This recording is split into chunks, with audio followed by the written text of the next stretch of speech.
From the beautiful campus of Casper College, it's time to dive into the world of Casper College athletics with another episode of the Casper College Coaches Show. Now here's your host, Phil Kohler. Welcome fans to the Casper College Coaches Show. I'm your host, Phil Kohler, joined as always by the head boys basketball coach, Tom Parks. Coach, you guys go 1-1 this weekend, moved to 4-4 on the season after this gauntlet schedule. How are you feeling today after a good weekend?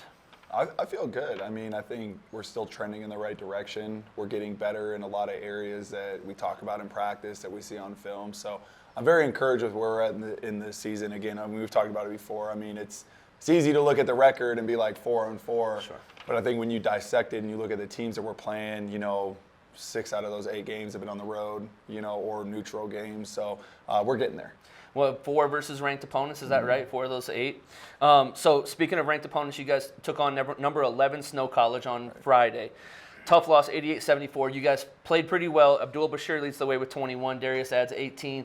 Give us some rundown of how that went on Friday. Yeah, I mean, we played them the way we wanted to play them. We really wanted to speed the tempo up. They're a team that executes really well on both sides of the floor in the half court. So we wanted to, kind of break the game open a little bit, and we did that. It was a high-scoring game, but we turned them over 14 times. They shot 46% for the field, and that's a great percentage, but they normally shoot 56. Sure. Normally shoot 41% from 3. They shot 24. So I thought we did everything we needed to do. We out-rebounded them. It was just we had a hard time finishing around the basket. We didn't make free throws when we need to, and there was a stretch in the second half where they got us for about 3 minutes. And when you're playing a team that executes like that, 10 points is a big margin to come back from. So yeah, but you got to feel good about that, right? I mean, you hold them down defensively, you do everything that you ask for, and you got to think that eventually some of those layups are going to start to fall, those free throws are going to start to fall, and that's how you're going to knock off a really good team. Absolutely, for sure. Good.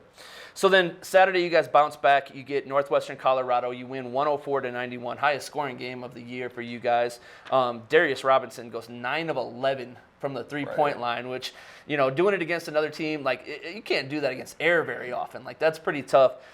Finishes with 33 points. Talk about what kind of rhythm Darius got into on Saturday. Yeah, I mean, I think that just equates to, we've talked about it before, Darius being an everyday guy. Sure. What we saw in the game, I see in practice all the time. And it's ironic because I have a really bad gauge. I mean, I know when guys make shots, but I'm not sitting there calculating how many points they have. Of course. Fortunately, Snow did have a scoreboard that showed you how many points. So I remember it was probably his 24th point or something.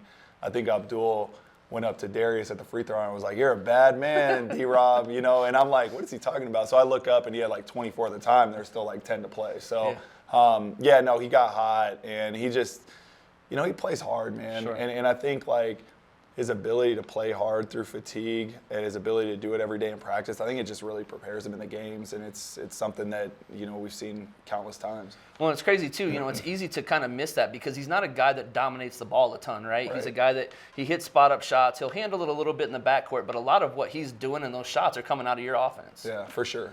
So, Josh Ije, 15 rebounds on Saturday. He had 9 more on Friday. Just the energy guy. I mean, talk about how important it is with having him to rebound the basketball for you. It's very important. I can tell you sometimes it's a little bit of a curse because our guys expect him to get every single rebound. So I think sometimes you struggle a little bit on a rebounding sense because you just expect Josh is going to get it. And he's a phenomenal rebounder. I think there's guys that rebound in their area and there's guys that rebound out of their area, and Josh does both. And Josh really, if there's a basketball anywhere in the vicinity, he's going to get it. Yeah. And so it's great having that. It's great security blanket, especially on the rebounding end. Absolutely. And then on Saturday, Jimma James adds 10 points, matches his career high. A guy that came in with a lot of hype, kind of starting to look like he's starting to reach that potential. Where is Jimma at, and what are you seeing from him? Yeah, well, I mean, Jimma's had an interesting road as a basketball player. He's played at a lot of different places. He's always been one of the most talented guys, and he's always had people sell him on a lot of things, right? And so I think when he kind of was forced to go junior college, I think there's a misconception that I'm supposed to be at Texas or I'm supposed to be at a high major, program, and you're playing junior college. And I don't think people really understand how tough our level is. And for him, I think it was just kind of learning about college basketball and learning the things that you do in high school you may not be able to do in college, because high school can be an AAU can be a very like individual game, and here like if one person is doing something different, it really hurts us. And so with Gemma, like he's always had a great attitude. He's always been great from an energy standpoint. But I think last week was I know it was his best week of practice. And I thought he just brought it every single day. So then all of a sudden snow, like he didn't score as many points, but he was really good. In that second game against Colorado Northwestern, he just really showed what he's capable of doing. And it was just a small glimpse. Like, he's got a lot more that he's going to bring, and we'll need him down the stretch, especially once we get into conference play. But I think people can expect to see him on the floor a lot, and he's going to bring a lot of exciting plays. But I think what changed the game for us in that game was him defensively, him in the press, he got multiple steals just on his own, just playing as hard as he could, being active, being able to move his feet, have active hands. So. Well, and the one thing, being a high school teacher and watching high school basketball, the biggest difference that I noticed between high school and college is just the effort on the defensive end and getting guys to buy into that. Is that something that you kind of see that now he's starting to kind of mature and realize that effort on the defensive end that's needed? Yeah, and I think it can be a lot of different things. With Gemma, like the effort's always been there, but it's more like the principles, like how are you playing, and there's certain things that we look for on the defensive end and the offensive end. For him it was like playing under control. He's a very explosive player, so a lot of times he can go by his man, but then once you go by your man, what are you doing? And so for him it was just like learning to play more in control, learning more of those principles, and then combining that with that effort. But he's been really good, and I'm excited to see kind of where he goes from here. Sure, absolutely. So moving on to a guy that has become a campus favorite here. Behind every good head coach, there's a great assistant coach. Right, absolutely. Talk a little bit about what Deion Anderson brings to the table as your assistant coach, and not just to the program, but to this community and the college. Yeah, well, Deion's got a gift. I'm very fortunate to have him.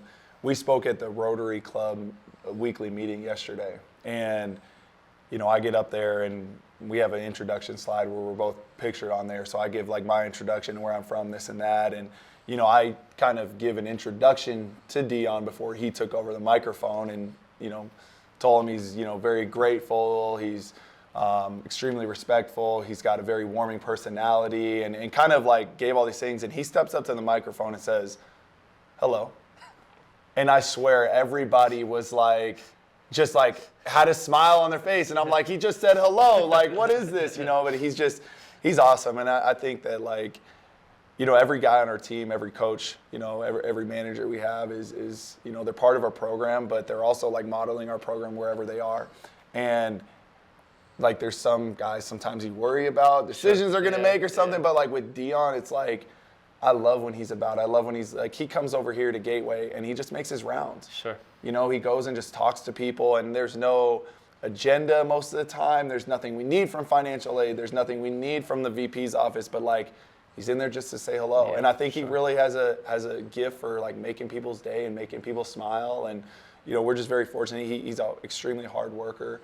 He cares a lot about our players and them being successful. And he just brings it I've never seen the guy have a bad day. Sure. You know what I mean? Yeah, so he's awesome. Well, and let's take an opportunity to get to know Deion a little bit more as we go 94 feet with Deion Anderson. Welcome, fans. This is 94 feet with Coach Deion Anderson of the Casper College men's basketball team. All right, Coach, what's your favorite basketball memory of all time? My last year as a graduate assistant at FSU, we beat Duke on the buzzer beater, and all the fans rushed the court, so that was cool. So, Coach, you've had a chance to work with a bunch of NBA dudes. Growing up in Tampa, who was your favorite basketball player? Believe it or not, I grew up as a Denver Nuggets fan, so Melo and Allen Iverson were my favorites growing up. Absolutely. So you've been in Casper about 6 months now. Give us one word to describe Casper. Windy. You know that word's going to change to cold here in about a month, right? Yeah, I'm ready for it. It's supposed to snow this week, so we'll see. All right, now that you've been here about 6 months, what's your favorite restaurant in Casper? I do a lot of cooking at the crib, so that's definitely my favorite spot. Absolutely. So now, real question, who's the best dancer on the team? Probably either Abdul or D-Rob. Those guys get a little jiggy with it. Yeah. All right, Thanksgiving right around the corner, Coach. What's your go-to Thanksgiving dish? Baked beans, yams, macaroni. If you really want to spice it up, mix all three of those together. I'll put y'all on. All right, Coach, I know you got one more thing to say. Go ahead and finish us up. Hey, appreciate it, Phil. First take on 94 feet, so you guys check it out. It's going to be great. Hey, this has been 94 Feet with Coach Deion Anderson. Thanks, Coach. Appreciate it. Welcome back, fans, to the Casper College Coaches Show. Coach, let's look ahead. Thanksgiving week this week, you guys get an opportunity to come back home. You get to play 2 at home in the Vista Auto Thanksgiving Classic. You guys will open up with North Idaho College, 3-2 on the season, another Region 18 opponent. What do you know about North Idaho? They're good. And, they've been in the NWAC for a number of years, and they're rejoining NJCA and rejoining Region 18 this year. And their coach, Corey, does a phenomenal job.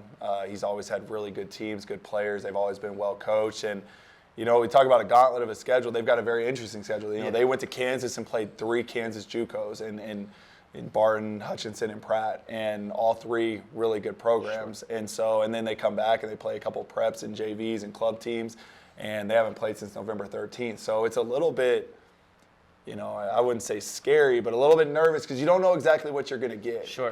But they are very talented, and they've got a very good roster. Absolutely. So they come in with 7 different guys, averaging over 9 points a game. Does that make a scout kind of tough on you when you're not really being able to focus on 1 or 2 guys that can really score it? Yeah, and I'm going to give you the very probably exact answer I've given you before. There's so many things that we need to work on. Sure. If I focus too much on their 7 guys that average 9 points per game, then we're probably neglecting something that was visibly a weakness in our own program. And so, yeah, there's certain tendencies. I mean, the Taryn Johnson kid, their big is extremely physical and strong, and he's just like a workhorse down low. And he's somebody that we're definitely gonna have to game plan for. They have a really good point guard that runs their team. He's solid, and he's very highly recruited and respected in the junior college level. And so they got a lot of really good pieces. And it's one of those things you're not gonna be able to take everybody away. Sure. And so I think again it comes back to your identity and what you're trying to become as a team. And if you're getting better in that area, that's the most important thing. So as a fan, I'll be here Friday night. This team coming off of 2 back-to-back 100-point games. You guys are coming off of a 100-point game. We're going to be in a race to 100. This is going to be fun basketball Friday night, right? Yeah, I mean, even though we're trying to speed snow up, we're trying to speed everybody up. Sure. You know what I mean? And I think that it's hard if you continually adjust every game to a different style, because I don't know how you can become great at one thing, right? Where it's I kick myself still to this day because against Salt Lake, we got out of the press. Sure. And we still get blown out, but we get out of the press. And I'm we didn't have those game opportunities to work on that because we were so fixated on maybe if we get out of it, we can get back in the game. When you look back, and we probably would have had a much better chance getting back in the game if we would have stuck with it. We at least would have learned through the process and been better for the next game. So continuing to focus on you guys, what's one big key for you guys Friday night that you need to do or that you're going to put an emphasis on and to help you guys be successful Friday? I think rebounding has been a huge focus for us. Again, we talked about relying on Josh EJ, but we've got to do a better job at team rebounding. And then just working on a lot of our rotations. We've been pressuring the ball a lot and really getting in guys. And it's one of those things your rotations have to be on point. Everybody off the ball has to be ready to rotate and help and do whatever their job is depending on where the drive happens, because we do give up some penetration because of how we're pressuring the ball and trying to speed teams up. Sure. Well, and back to that rebounding piece, I'm glad that's a great transition for me. Saturday, you guys take on McCook.